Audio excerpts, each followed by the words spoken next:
நீதிமன்றத்தின் உத்தரவின்படி மாங்காட்டிலும் ஆக்கிரமிப்புகளை அகற்றும் பணியின் போது எதிர்ப்புகள் எழுந்தன.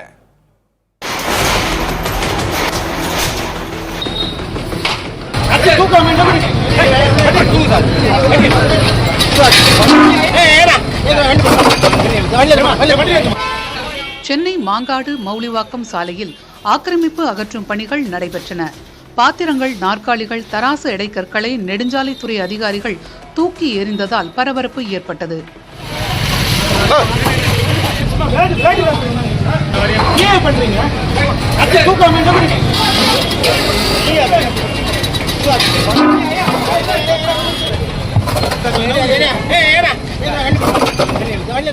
மாங்காடு பட்டூரிலிருந்து மௌலிவாக்கம் செல்லும் சாலை குறுகலாக இருப்பதால் சுமார் 1 கிலோமீட்டரில் ஆக்கிரமிப்பில் உள்ள 20க்கும் மேற்பட்ட கடைகள், 3 வீடுகள், 10 மதில் சுவர்கள் உள்ளிட்ட ஆக்கிரமிப்புகளை அகற்ற முடிவு செய்யப்பட்டது.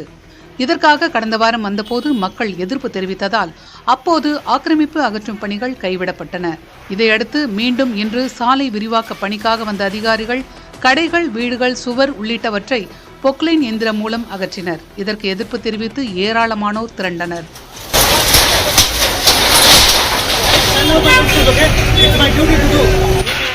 இந்நிலையில் அங்கு வந்த ஸ்ரீபெரும்புதூர் முன்னாள் எம்எல்ஏ பழனி நெடுஞ்சாலைத்துறை அதிகாரிகளுடன் பேச்சுவார்த்தை நடத்தினார். சாலையின் மறுபுறம் வக்ஃபு வாரியத்துக்கு சொந்தமானது என இஸ்லாமியர்கள் ஆக்கிரமிப்பை அகற்ற தொடர்ந்து எதிர்ப்பு தெரிவித்தனர்.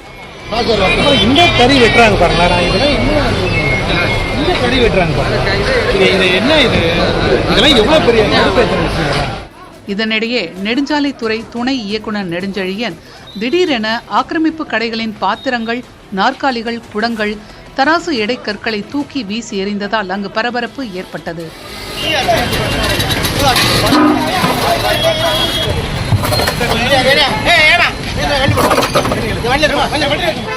தொடர்ந்து பொக்லைன் இயந்திரம் கொண்டு ஆக்கிரமிப்புகளை அகற்றும் பணிகள் நடைபெற்றன.